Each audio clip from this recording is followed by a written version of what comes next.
오늘 이 시간은 첫 열매라는 제목을 가지고 하나님 말씀을 증거하도록 하겠습니다. 저와 여러분이 야고보서의 말씀을 함께 읽었는데, 이 야고보서는 로마서가 쓰여지고 난 뒤 5년 뒤쯤에 쓰여진 책으로서 이신칭의의 그 말씀을 들은 로마 지역에 흩어져 살았던 그 유대인 그리스도인들을 향하여서, 또 이방인 그리스도인들을 향하여서 그들이 진짜 믿음으로 의롭게 되어졌는가, 그들의 모습을 돌아보라는 차원에서 쓴 책이 바로 야고보서라고 보시면 되겠습니다. 그래서 야고보서와 로마서는 같은 이야기를 하고 있는 것인데, 로마서는 바로 그들의 근원을 통하여서 행동을 바라보는, 말과 행동을 바라보는 그런 부분이 쓰여졌다고 하는 책으로 로마서가 분류가 됐다고 한다면, 야고보서는 반대로 행동을 통해 근원을 돌아보자라고 하는 차원에서 쓰여졌다는 겁니다. 왜 근원을 돌아보자는 차원으로 쓰여졌냐면, 말씀을 받았잖아요. 그들이 말씀을 들음으로 믿음이 생겨났다고 하는데, 그 믿음이 생겨난 그들의 삶의 말과 행동이 시간이 지났는데도 불구하고 세속화되어져 있고, 시간이 지난데도 불구하고 세상을 닮았다고 한다면, 그들의 근원에 은혜의 씨앗이 심겨졌는가 돌아보라는 겁니다. 여러분들과 제가 이 말씀을 이제 토대로 해서 하나하나 살펴볼 건데, 제가 이 서두를 이렇게 열는 차원에서 이 배경에 대한 부분을 설명해 드릴 때 한 5분 정도, 5분에서 10분 정도 말씀을 드리는데, 요거를 들어야 뒷내용이 뭔 내용인 줄 알아요. 제가 왜 배경을 설명해 주냐면, 이런 내용을 토대로 해서 오늘 나에게 이런 말씀을 주시고자 함이라는 걸 비춰주기 위함이라는 거죠. 그래서 그때 당시에도 이 배경을 주셔서, 이 배경을 토대로 해서 하나님이 이런 의도를 갖고 썼는데, 오늘날 우리에게도 하나님이 이런 의도로 말씀하신다라고 하는 거예요. 요 내용을 잘 기억하셔서, 하나님이 진짜 나의 삶에 내 말과 행동을 통해서 나는 진짜 믿음으로 사람이 의롭게 되는 거거든요. 하나님 말씀을 들음으로 믿음으로 의로워지는 거예요. 믿음으로 천국 가는 겁니다. 그런데 행함으로 가는 게 아니라는 거죠. 근데 중심이 뭐냐면, 중심이 내 심령 속에 하나님의 그 씨가 있느냐. 그 씨앗은 하나님이 심으신 것이고, 그가 농부된 자로서 우리의 삶에 이 믿음의 씨를 자라나게 하셔서 열매 맺게 하신다는 거예요.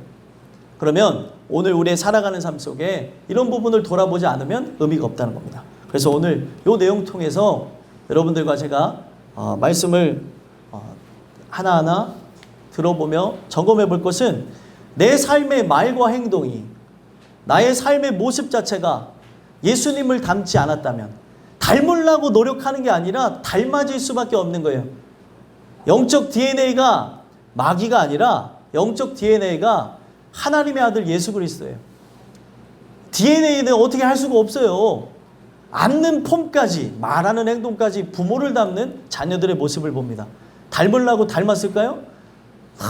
이게 이쁠 때는 아이고 아버지 닮아서 똑똑하다고 이런 얘기하는데, 미울 때는 아이고 앉아있는 것 같이 지 아버지랑 똑같다고 이런 얘기를 하는 분들이 있는데, 여러분들, 우리가 세상에 관한 얘기를 하는 게 아니라 제일 중요한 게, 우리가 영적 아버지인 그 하나님의 은혜를 통해서 그 예수 그리스도의 그 고귀한 은혜의 씨가 나에게 있다면 예수님을 닮을 수밖에 없다는 거예요. 오늘 이 내용을 통해서 하나하나 돌아보면서 살펴봤으면 좋겠어요.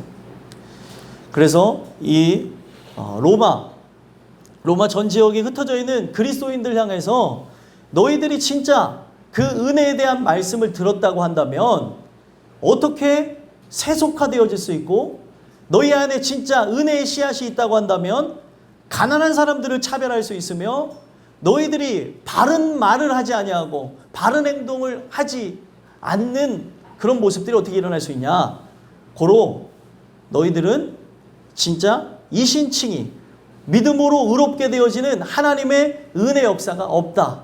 라고 하는 차원에서 쓰여진 것이 바로 야고보서라는 겁니다. 그런 내용 아래 오늘 본문을 보시면은 오늘 본문 바로 첫 열매에 대해서 이야기를 하는데 이 첫 열매도 마찬가지입니다. 첫 열매라고 하는 것은 어떤 거냐면 예수 그리스도가 잠자는 자들의 첫 열매가 되셨다고 얘기해요. 그래서 사람들이 생각할 때 우리가 바로 두 번째 열매, 세 번째 열매가 되어지는 줄 아는데 성경은 딱 첫 열매밖에 없습니다. 왜 그러냐면 시공간을 초월해서 예수 그리스도의 죽으심과 부활하심에 함께 참여하게 되어지는 거예요. 그래서 여러분들과 제가 첫 열매가 되어져야지만 이 첫 열매가 갖는 의미가 뭐냐면 저 영원한 천국에 들어가는 것, 바로 부활의 영광을 취하는 것으로 저 천국에 들어가는 의미를 갖고 있다는 겁니다. 여러분들과 제가 이 말씀을 통해서 한 가지 살펴볼 것은 바로 내가 이 첫 열매가 되어진 예수 그리스도의 그 죽으심과 부활하심에 함께 참여하게 되어지면서 나에게 이런 은혜가 일어났는가, 나에게 변화가 있는가 한번 살펴봤으면 좋겠어요. 우리의 삶 속에 신앙생활을 오래 했을지라도 예수 그리스도의 죽으심과 부활하심에 참여하게 되어진 은혜가 없다면, 새로워지는 역사가 없다면 우리는 살았으나 죽은 존재고 아직까지도 하나님을 만나지 못한 존재라는 겁니다. 오늘 이 내용을 통해서 나는 이 근원에 은혜의 씨앗이 심겨졌는가? 은혜의 씨앗이 심겨졌다면 반드시 삶으로 열매를 맺을 것이라는 거예요. 여러분들을 한번 점검해 보시면서 나는 어떤 은혜가 있는가? 내 근원에 어떤 모습이 있는가 살펴보면서 나가시는 은혜가 있게 되기를 간절히 소망합니다. 이 첫 열매라는 말씀을 통해서 여러분들에게 한 가지 말씀을 증거하기를 원하는데, 첫 번째로 첫 열매가 되게 하시려고 하나님이 우리를 시험하신다라는 것을 가르쳐 주신다는 거예요. 뭐라고요? 첫 열매가 되게 하시려고 하나님이 우리를 시험하신다는 거예요. 자, 본문을 들어가서 보게 되면 시험에 관한 의미가 두 가지 의미로 나눠지는 걸 볼 수 있어요. 사실 그 단어는 원어의 단어는 똑같습니다. 근데 똑같은데 이 시험이라고 하는 단어 속에 여러 의미가 있는 거죠. 우리도 이 시험이라고 하는 이 단어를 쓸 때 이 두 가지 의미로 나눠지죠. 사람을 테스트하는 그런 차원에서 시험이라고 하는 이 단어도 쓸 수 있고, 또 사람을 유혹하는 측면에서 시험이라는 단어를 쓸 수 있다는 거예요. 그래서 우리가 이 내용 속에서 분류해서 봐야 되는 것은 하나님은 바로 저와 여러분들을 절대로 유혹하지 않는 분이다라는 것을 가르쳐주고 계시다는 거예요. 유혹은 누가 하는 걸까요? 마귀에게 잘 어울리는 단어죠. 달콤한 그런 맛과 향기를 가지고 우리 사람들이 속아 넘어갈 만한 것을 가지고 사람들을 유혹하고 있다는 겁니다. 이게 마귀가 하는 거예요. 그러면은 하나님이 하는 거는 무엇이냐면, 하나님이 하는 건 테스트라는 거예요. 테스트가 뭐죠? 시험입니다. 우리 교회에 우리 중고등부 아이들이 테스트를 끝내고 이렇게 돌아왔는데 그 시험을 어떻게 잘 봤는지 모르겠어요.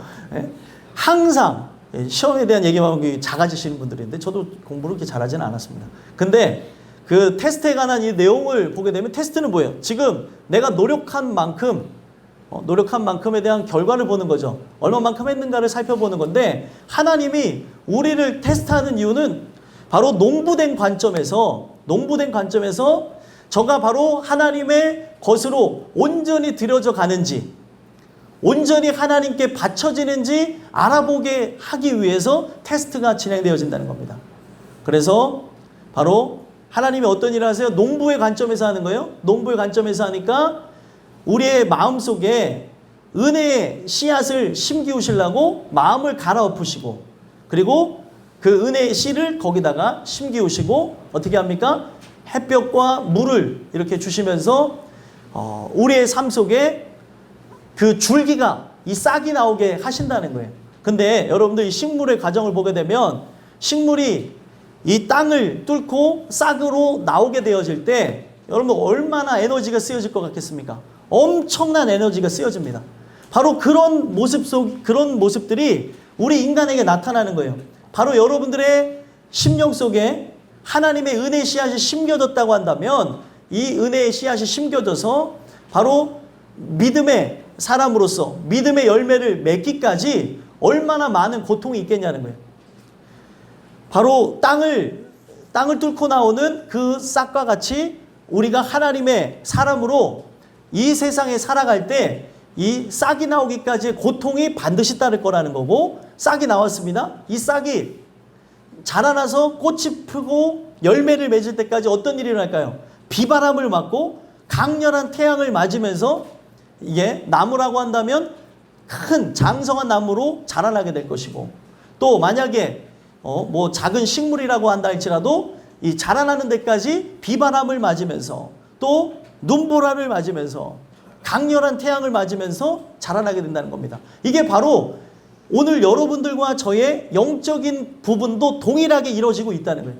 하나님의 말씀을 들으면서 우리는 계속 자라나게 되는 거고, 하나님의 말씀을 들으면서 이 마음의 땅이 갈아엎어지는 것이고, 하나님의 말씀을 들으면서 은혜의 씨가 심겨질 것이고, 그 씨가 결국에 내 그 심령 속에서 자라나서 열매 맺을 때까지 계속 말씀을 들으면서 농부가 일하실 수 있도록 하게 되어질 때 어느 한 날 우리의 살아간 삶 속에 믿음이 있는 증거가 말과 행동으로서 드러나게 될 거라는 거예요. 그래서 여러분들과 저는 하나님은 오늘도 우리의 살아가는 삶 속에 이런 테스트를 진행하고 있다는 거예요. 씨가 잘 심겨졌는가? 마음의 땅은 갈아엎어졌는가? 또 갈아엎으시기도 하고 씨를 심기우시기도 하고, 씨가 자라나기까지 하나님께서 그 땅을 굳게 하는 과정 속에 비가 내린다고 생각해 보세요. 마음의 땅에 비가 내리면 어떻게 되겠습니까? 이 딱딱했던 땅에 비가 내리게 되면 그 비가 강도가 얼마나 세냐에 따라서 땅이 패이기도 하는 것처럼 그런 과정을 통하여서 결국에 싹이 나오고 그리고 잎이 자라나게 되어지고 꽃을 피고 열매를 맺게 되어진다는 거예요. 하나님은 그런 고난과 아픔과 역경, 은혜 아니면은 통과할 수 없는 하나님의 테스트를 통해서 바로 여러분들을 하나님의 것으로 분류해 내신다는 거예요.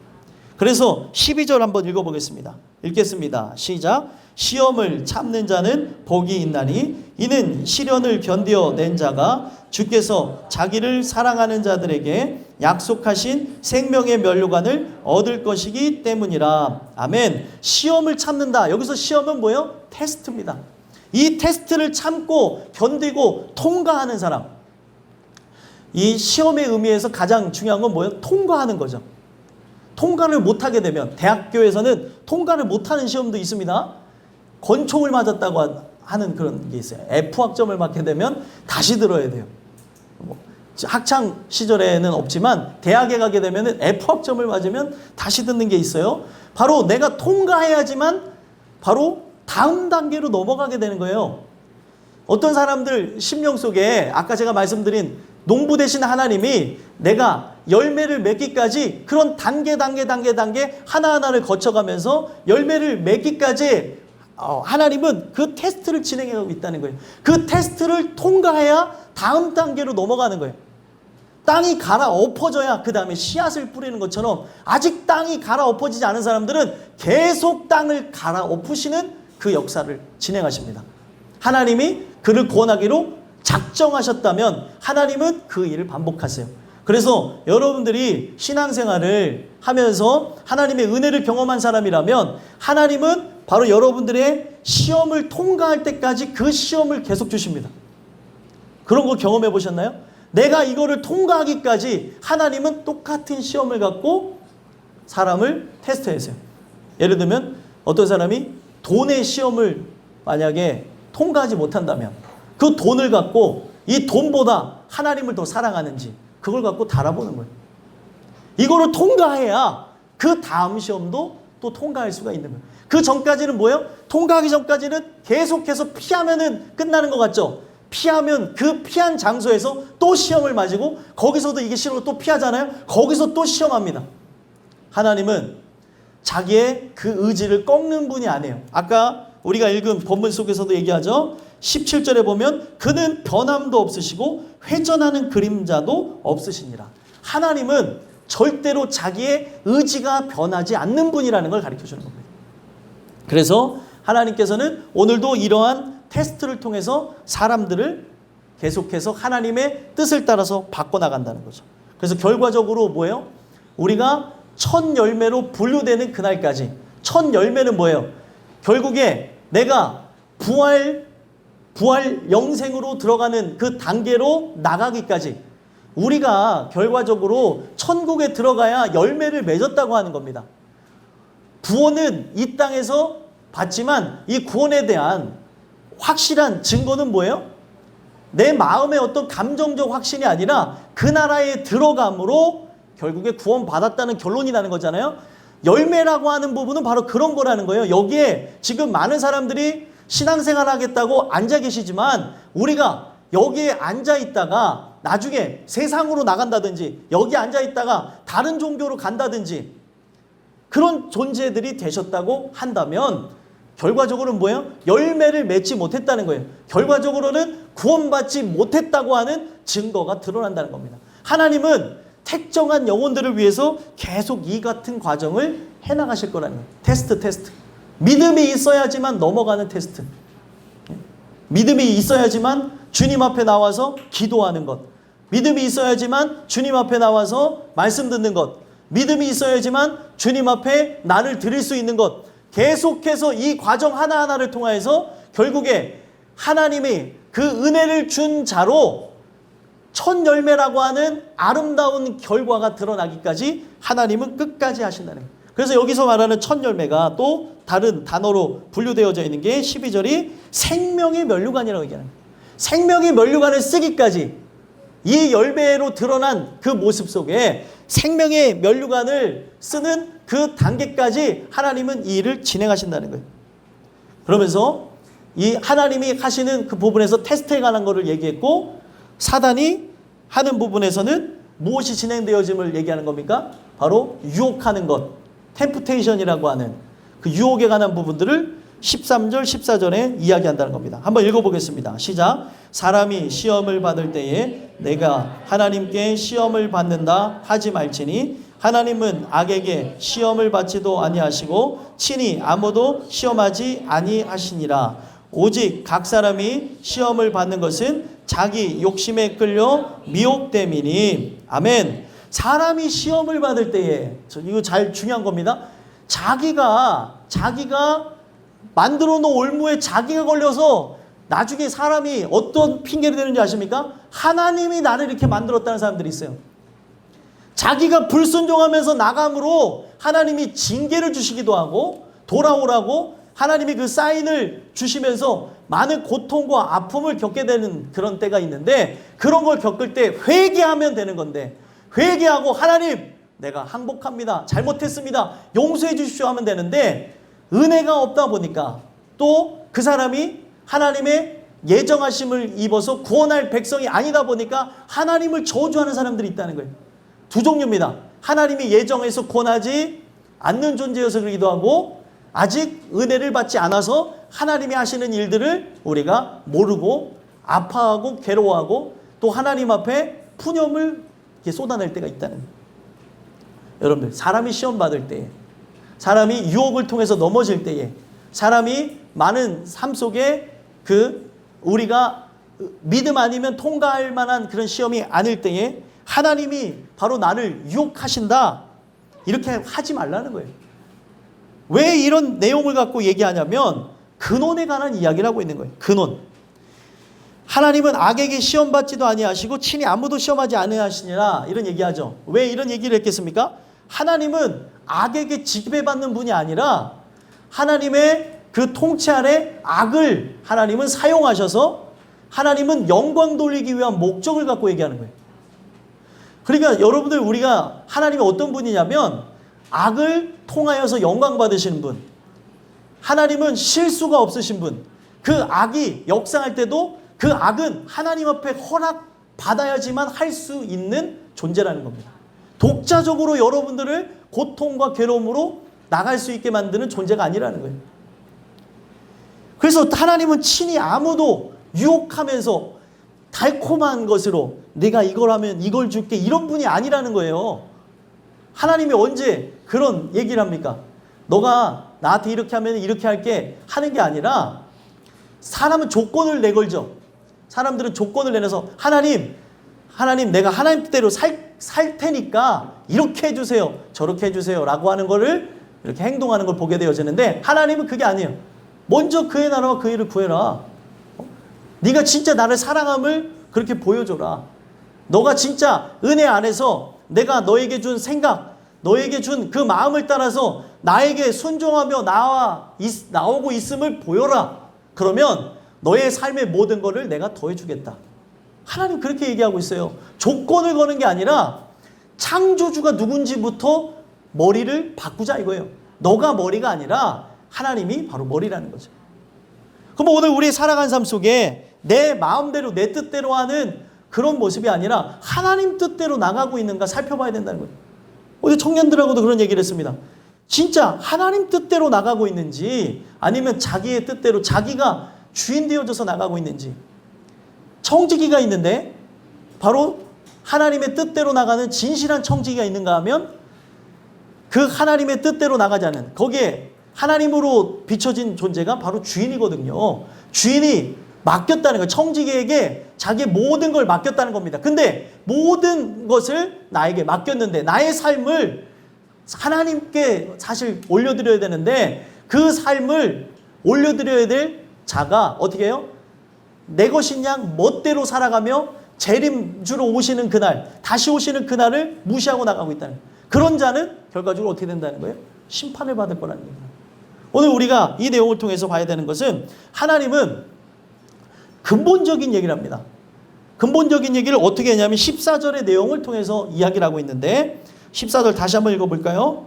읽어보겠습니다. 시작. 오직 각 사람이 시험을 받는 것은 자기 욕심에 끌려 미혹됨이니. 아멘. 각 사람이 유혹을 받는 것은 자기 욕심에 끌려 미혹됨이라는 거예요. 자 보세요. 사람이라는 게 성향을 갖고 있습니다. 그렇죠? 사람이라는 존재가 성향을 갖고 있어서 색깔을 어떤 사람은 이 색깔을 좋아하고 저 색깔을 좋아하는 것처럼 성향이라는 게 틀려요. 그 성향에 따라서 사람이 어떤 것을 선택하고 나가는 걸 볼 수 있는데 여기에 보게 되면은 사람이 유혹을 받는 것은 자기의 욕심에 끌려 미혹됨이라고 얘기하고 있어요. 내 마음이 제일 중요한 건 뭐예요? 마귀와 똑같다면 마귀가 우리를 잡고 흔드는 것을 보면은 미혹되어진다는 거예요. 그래서 제일 중요한 게 하나님이 주시는 은혜를 통하여서 내가 새롭게 되어졌다고 한다면 내 마음속에서부터 바라는 건 뭐예요? 내 마음속에서 바라는 거는 하나님의 뜻 가운데 살고픈 마음, 하나님의 뜻대로 순종하고픈 생각들이 들어오기 시작한다는 거예요. 그런데 내가 진짜 좋아하는 걸 갖고 흔들어야, 좋아하는 걸 갖고 유혹을 해야 넘어가는 것이지, 좋아하는 것이 아닌데도 불구하고 유혹한다고 넘어가는 사람이 있습니까? 아니라는 거예요. 성경은 근본이 어떤 종류의 사람이냐에 따라서 마귀에게 바로 미혹되어져서 망가지고 무너지고 결국에 사망으로 간다고 얘기하는 겁니다. 그래서 15절에 보면은 욕심이 잉태한즉 죄를 낳고 죄가 장성한즉 사망을 낳느니라 이런 얘기를 하고 있습니다. 이게 어떤 내용이냐면 자 보세요. 성경에 야곱과 에서라고 하는 두 인물이 창세기에 나옵니다. 그 에서와 야곱을 보게 되어지면 하나님이 그 말씀 속에서 얘기하는 게 말라기에서도 한번 얘기하시고요. 그리고 로마서에서도 얘기하는 게 에서는 미워하였고 야곱은 사랑했다는 거예요. 이게 어떤 거냐면 쌍둥이로 태어났습니다. 쌍둥이로 태어났는데 바로 에서가 형이고 그리고 야곱이 바로 두 번째로 나온 존재예요. 그런데 한 뱃속에서 나왔는데 그 에서라고 하는 존재는 사냥꾼이 되어져서 바깥으로 돌기를 좋아하고 야곱이라고 하는 존재는 조용한 자로서 장막에 거주하게 되어졌다 이렇게 나옵니다. 우리가 조용한 자라고 하니까 내성적이고 그리고 소심한 성격의 소유자라고 하는 것도 알 수 있겠지만 제일 중요한 것은 그 조용하다고 얘기하는 창세기 25장에 야곱의 그 성격을 표현하는 그 부분이 언어로 어떤 표현을 갖고 있냐면 경건한 자라고 얘기하고 있어요. 장막에 거주했던 이유가 나옵니다. 장막에 거주했던 이유가 뭐냐면 바로 그 장막에 그의 할아버지 아브라함이 있었던 거예요. 그래서 그 아브라함이 죽고 난 다음에 그의 아버지 이삭과 함께 그들이 이주를 합니다. 땅을. 그 전에는 그 이삭과 아브라함과 손주인 에서와 야곱이 함께 살았다는 것을 창세기 25장의 내용을 통해서 알 수 있다는 거예요. 그런데 그가 장막에 거주한 이유가 뭐예요? 장막에는 그의 할아버지가 있었습니다. 그 할아버지가 죽기 직전까지 이 날수를 계산해 보니까 야곱하고 한 15년 정도를 같이 지냈어요. 15년 동안 뭘 들었겠습니까? 하나님의 말씀을 들은 거예요. 장막에 있기를 좋아한 이유는 딱 하나입니다. 할아버지 입에서부터 나오는 그 말씀을 듣기를 좋아했던 거예요. 자, 이게 되게 신기한 건데 왜 야곱은 그 말씀을 좋아하게 됐을까요? 또 반면에 에서는 그 말씀에 대한 것을 좋아한다는 표현 없이 바깥으로 사냥하기를 좋아했다는 얘기가 있을까요? 이게 바로 하나님의 바로 예정하심을 통해서 이뤄나가시는 하나님의 주권이라는 거예요. 그래서 여러분들 보면 우리가 지금 여기서 설교를 듣지만 하나님 말씀에 빠져들어가는 사람이 있어요. 하나님 말씀을 사모한 사람이 있습니다. 이 사람은 늦게 들어왔을지라도 반드시 성장합니다. 이 사람은 늦게 왔을지라도 믿음이 세워져서 진정한 하나님의 사람이 될 거예요. 그런데 교회를 아무리 오래 다녔을지라도 내 성향이 하나님 말씀을 사랑하지 않는다면 몇십 년 신앙생활 했을지라도 신앙에 진보되어진 모습이 하나도 없습니다. 오늘도 세상과 버타며 살아가고 세상에 썩어질 그 것들을 사랑하며 살아갈 수밖에 없다는 거예요. 이게 왜 그러냐면 성경에 하나님의 주권이라고 얘기하고 있어요. 이걸 들으면서 여러분들이 어떤 생각을 했냐면 왜 나는 이 말씀을 사랑하지 않는가? 나는 왜 이 말씀을 오늘도 생명처럼 여기지 않는가? 내 마음을, 내 생각을 꿰뚫어 볼 수 있는 여러분들 자신을 보면서 한탄하셔야 돼요. 하나님, 날 좀 도와주세요. 누구는 이렇게 말씀을 사랑하는데 왜 나는 말씀을 사랑하지 않나요? 오늘도 왜 세상 것이 이렇게 좋나요? 오늘도 이렇게 썩어질 것을 죽으면 끝나는 건데 이 더러운 것들을 오늘도 이렇게 사랑하며 나가고 있다. 왜 그런가 하고 봤더니 하나님이 야곱을 사랑해서 야곱의 마음속에 말씀에 대한 사모함, 말씀에 대한 그 사랑함, 그 생각을 계속 불어넣기 때문에 할아버지 곁에서 말씀을 들으면서 자기가 차자로 태어났지만 혈통, 육정으로는 그가 복을 계승할 수 있는 자가 아니지만 하나님, 내가 이것을 받을 수 없는 존재지만 하나님, 나에게 은혜를 주시옵소서 하면서 늘 침노하며 사는 존재가 야곱이라는 존재인 겁니다.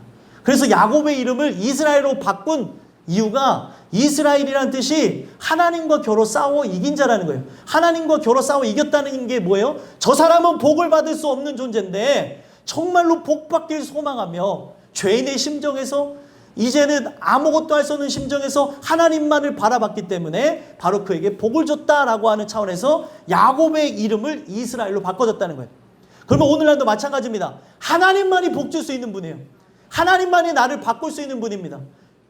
내 살아가는 그 삶 속에 하나님 주시는 은혜만이 이 모든 것을 진행할 수가 있기 때문에 결국에 어떻게 하는 거예요? 하나님, 날 좀 도와주세요. 내가 불행하게 자라났고 내 삶의 배경 지식은 이렇고 내 성격도 이렇고 그렇지만 하나님은 혈통, 육정, 사람의 뜻으로 나는 것이 아니야. 하나님께로서 난 자라라고 말씀하신 것처럼 하나님께로서 새로 태어나서 하나님이 주시는 은혜를 따라 살아가게 하실 자를 만든다고 하지 않았습니까?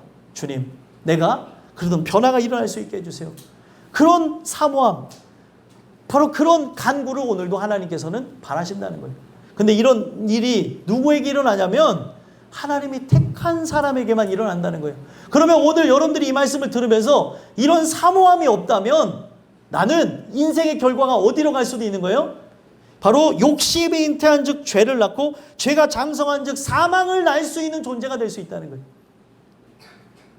여러분들, 그 야곱은 계속해서 말씀을 들으면서 자기의 그 전통을 따라서 장자가 받을 그 복을 자기 못 받지만 하나님이면 하실 수 있지 않습니까? 바로 할아버지 아브라함의 그 전하는 복음을 들으면서 그 야곱은 계속해서 그 꿈을 꾸기 시작했던 거예요. 반면에 여러분들, 하나님이 사랑하지 않았던 에서는 어떻습니까? 에서는 별명이 25장에 보니까, 창세기 25장에 보니까 에돔이라고 나와요. 에돔이 뭐냐면 붉은 것을 사랑한다는 거예요. 그러니까 에돔이라고 하는 단어가 어디서 왔냐면 아담이라는 단어에서 왔습니다. 아담이 붉다라는 뜻을 갖고 있어요. 자, 이 에서가 생긴 게 붉고 털이 많아서 에돔이기도 했지만, 왜 그가 에돔이라고 하는 별명을 갖게 되어졌냐면, 그가 사냥을 나갔다가 사냥에 실패하고 돌아올 때 그 시간에 맞춰서 팥죽을 쓰고 있는 그의 동생 바로 야곱이 25장에 등장합니다. 얼마나 맛있게 쓰는지 그 형이 팥죽 한 그릇만 달라고 하면서 이야기를 하는 거예요. 근데 이 야곱의 입장에서는 어떻게 해요? 야곱의 입장에서는 그냥 이 팥죽을 주기 싫은 거예요. 형은 바깥으로 돌면서 바로 하나님이 주시는 복에 대해서도 관심이 없으니까 어떤 생각을 가져요? 요거 기회를 잡아서 형의 장자권을 가지고 와야겠다. 장자권을 그냥 가져온 게 아니라 그가 진짜 복 받고자 하는 그 심정에서 장자권을 탈취했다는 거예요. 그래서 형이 그 지금 나로부터 이 팥죽을 얻어먹으면 장자권을 줘라. 그랬더니 이 형이 뒤도 돌아보면 없이 어떻게 했을까요? 그래, 알았어 하면서 바로 팥죽 한 그릇에 장자권을 팔아 넘겼다는 거예요. 성경은 이것을 그냥 하나의 우리의 그 재밌는 동화처럼 이야기하고픈 게 아니라 에서 마음속에 뭐가 있는 거예요? 아담이 가졌던 그 마음, 세상에 세속적이고 썩어질 것을 사랑했던 그 마음, 다른 길로 나가고자 하는 그 마음이 그 아담에게 있어서 결국에 선악을 알게 하는 나무의 열매를 먹고, 그 나무 열매는 뭐예요? 하나님이 정하신 길이 아니라 다른 길로 가겠다는 겁니다. 그렇게 나가면서 모든 사람이 죽게 만드는 장본이 됐던 것처럼 에서가 바로 그렇다는 거예요. 에서의 근원이 바로 부패했기 때문에, 하나님이 그에게 은혜를 주지 않았기 때문에 은혜를 받지 않은 인간은 어떻다는 거예요? 그 썩어질 것을 사랑할 수밖에 없다는 겁니다. 하나님이 사랑하셔야, 하나님이 사랑해서 하나님이 예정하셔서 권하기로 한 자에게만 어떤 일이 일어나는 거예요? 하나님의 은혜를 사모하는 마음이 생겨나는 거예요. 그런 게 없다 보니까 어떻게 됐어요? 에서는 그 썩어질 거를 사랑해서 장자권이 갖고 있는 그 귀중성을 알지 못하고 팥죽 한 그릇에 팔아버렸다는 겁니다. 성경에 이 내용이 그렇게 아이들에게도 중요하고 어른들에게도 중요하게끔 창세기부터 딱 등장하는 거는, 오늘 내 근원이 뭐를 사랑하냐는 거예요. 내가 하나님 말씀을 사랑함 또한도 어떤 의미입니까? 하나님 말씀을 사랑함 또한도 하나님이 나를 사랑했기 때문에, 그 계획을 갖고 있기 때문에 이 말씀을 사랑한다는 거예요. 그럼 하나만 돌아봅시다. 여러분들이 하나님의 말씀을 사랑하지 않는다면 근본적으로 뭐예요? 하나님이 나를 사랑하지 않는가? 나를 택하지 않았는가? 돌아보셔야 되는 거고, 아직 하나님이 나에게 그 은혜를 베푸시지 않는가 하면서 하나님께 진짜 매달리고 기도해야 될 때가 바로 지금이라는 거예요. 가장 중요해야 될 때인 겁니다. 가장 중요할 때. 지금 인생의 가장 중요할 때가 뭐예요? 하나님을 만나는 거예요. 어린아이들이건 노년에 계신 분들이건 장년이건 청년이건 어떤 누구든 지금 해야 되는 게 무엇이냐면 하나님을 만나는 거라는 거예요. 인생의 끝날이 언제인 줄을 모르는데 세상에 어떤 사람이 되겠다고 하면서 열심을 갖고 준비를 해나가는데 죽을 준비는 안 하고 나간다는 거예요. 죽을 준비를 하니까 조금 생소하게 느껴지겠지만 언제 죽을지를 모르기 때문에 여러분들은 준비가 다 끝나야 된다는 거예요. 그런데 이것이 하나님의 은혜 영역 안에서 일어나는 건데, 내 마음속에 내 의지가 또 내 마음의 감정이 이 말씀에 대한 사모함이 전혀 없다면 살펴보자는 거예요. 에서같이 결과적으로 어떻게 된다는 거예요? 멸망받는 존재가 되어질 수 있다는 것을 성경은 얘기하고 있다는 겁니다. 그래서 결국에 내 마음속에 무엇이 있느냐에 따라서, 내 근원이 변화하지 않고 하나님이 바로 그에게 주시는 그 사랑함이 없는 것을 따라서 욕심에 그 이끌려서 미혹되어져서 결과가 뭐예요? 15절에 바로 죄가 장성한 즉 사망을 한다는 거예요. 여러분들의 근원이 바뀌어져야, 여러분들의 근원에 하나님의 선물이 들어와야 어떤 일들이 일어날까요? 점점 먹든지 마시든지 무엇하든지 하나님의 영광을 위해서 하는 그 타이틀이 들어오게 되어진다는 거예요. 그래서 성경은 이걸 뭐라고 얘기냐면 하나님의 창조하심을 받아요. 새롭게 지으심을 받은 새 사람이 되어져야지만 이것이 가능하다는 겁니다. 우리 모든 이들이 진짜 원해야 되는 게 뭐냐면 직분 초월해서 목사도 다 내려놓고, 여러분들 전도사도 내려놓고, 또 권사님도 내려놓고, 또 집사님도 내려놓고, 교회 다닌 연수도 내려놓고, 이것이 되지 않았다면 나는 오늘 죽으면 지옥 가는 거예요. 그런데도 불구하고 사람들이 관심이 없는 게 뭐예요? 천국이 있을까 하는 아직까지 그 단계에 머물러 있는 거예요. 창조주가 누군지를 모르고 존재에 대한 인식까지 한 것 가지고 천국 간다면, 존재 인식 갖고 천국 가는 게 아닙니다. 진짜 그분을 인격적으로 만나고 연합한 자가 들어가는 거예요. 성경은 바로 그와 함께 결혼하게 되어진 자, 그와 함께 연합한 자가 그 나라에 들어가는 걸 얘기하고 있어요. 존재 인식을 잘 아는 부분에서는 아담과 하와만큼 존재 인식을 아는 사람이 없었죠. 하나님 정말 계시는구나. 그들 그랬지만 어떻게 됐어요? 에덴 동산에서 쫓겨났습니다. 그래서 그들이 이렇게 하나님의 뜻을 거역하게 되어지면 이와 같은 길을 걸어가게 되어진다는 걸 알면서 아담의 입을 통해서부터 복음이 증거되게 되어졌던 것이죠. 오늘날도 마찬가지예요. 여러분들과 제가 하나님 계셔, 하나님이 계시지라고 하는 이 수준 갖고는 천국 가는 게 아니에요. 그분과 함께 인격적으로 만나서 동행하는 자가 천국 가는 겁니다. 여러분들이 동행하는 자인지 한번 살펴보라는 거예요. 그래서 성경은 우리 모든 이들이 사실 아까 권사님들이 이런 기도를 하셨지만 다 부패한 본성을 따라서 나가는, 다 썩어질 존재를 갖고 나가는 존재인데 택정한 영혼에게 어떤 일이 일어나는 거예요? 이 본성이 바뀌어지는 새로운 창조가 진행되어진다는 겁니다. 그래서 이것을 성경은 뭐라고 얘기하냐면 16, 17 한번 읽어볼까요? 읽어보겠습니다. 시작. 내 사랑하는 형제들아 속지 말라. 온갖 좋은 은사와 온전한 선물이 다 위로부터 빛들의 아버지께로부터 내려오나니 그는 변함도 없으시고 회전하는 그림자도 없으시니라. 아멘. 하나님이 은사를 준다는 거예요. 이 은사라고 하는 단어와 선물이라는 단어 다 같은 어떤 의미를 갖고 있냐면 선물의 의미를 갖고 있어요. 하나님이 선물을 준대요. 하나님이 사랑하는 자에게. 여러분들 사랑하는 자에게 선물 주죠? 사랑하지 않는 자에게 선물을 주진 않잖아요. 그렇죠? 성경에서 이런 부분이 아주 명확하게 나옵니다. 사랑하는 자에게, 특정한 영혼에게만 하나님이 주실 수 있는, 하나님만 주실 수 있는 선물을 주는데 이게 뭐냐면 은혜라는 거예요. 여러분들 은혜를 받아야 천국 갑니다. 은혜로 인하여 너희가 믿음으로 말미암아 구원을 얻어내는 이것은 너에게서 난 것이 아니요 하나님의 선물이라. 이 선물 줄 수 있는 하나님께 간구해야, 긍휼을 구해야 하나님이 그 믿음이라는 선물을 주셔야 천국 갈 거 아니에요. 믿음이 요즘 젊은이들이 얘기하는 측면에서 1도 없는데 어떻게 천국 갑니까? 믿음이 뭐예요? 믿음은 하나님을 전적으로 의지하는 거예요. 근데 이런 일 있고 저런 일 있고 요게 바쁘고 저런 일 있고 요런 스케줄이 있으면 싹 바뀌어요.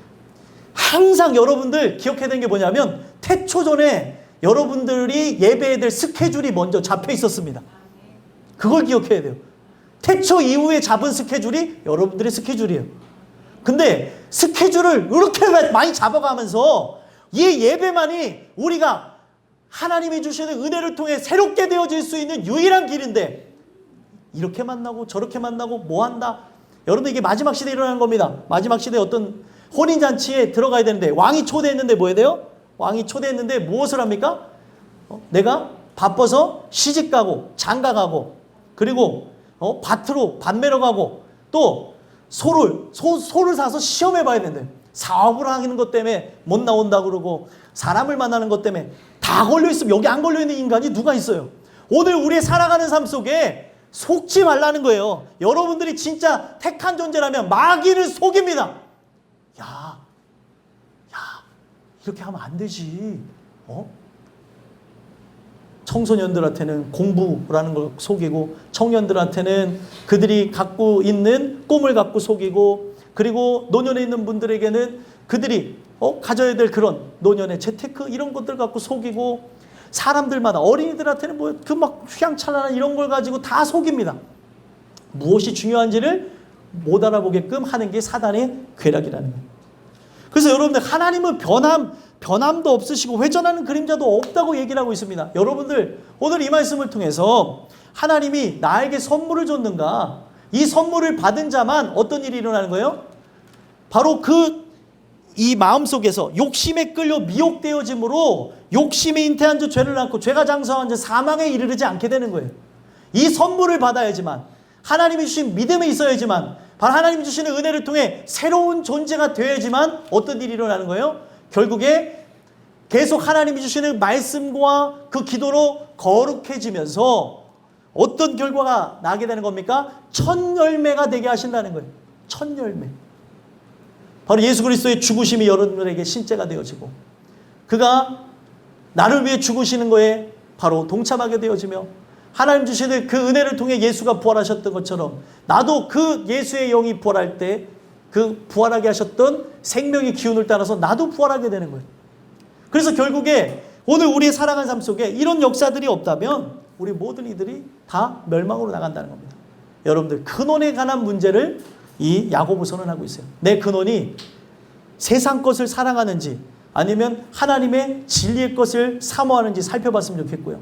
이것을 사랑한다면 결국에 그냥 감정적인 것만 있는 게 아니라 실제적으로 사랑하면 어떻게 되어집니까? 표현되어지고 행동하는 것처럼 하나님을 사랑하는 이 모든 것들이 여러분들의 살아가는 삶 속에 나타나야 된다는 거예요. 욕심이 잉태해서 사망을 낳는 것처럼 하나님이 여러분들을 사랑한다면 하나님이 여러분들을 새롭게 낳는 역사가 있어야지만 이게 진짜 하나님이 사랑하는 존재라는 거예요. 새롭게 태어나는 것이 없다면, 변화가 없다면, 시간이 지났는데도 열매가 맺혀지지 않는다면 우리는 가짜라고 얘기하는 거예요. 오늘 이 말씀을 통해 여러분들 스스로를 돌아다 보시고 나는 바로 이 첫 열매가 되어질 존재인가? 아니면은 떨어진 열매로서 썩어진 열매로 불에 던져질 존재인가? 살펴보셨으면 좋겠고요. 오늘 이 말씀을 통해 새로워지는 그런 은혜가 있게 되기를 간절히 소망합니다.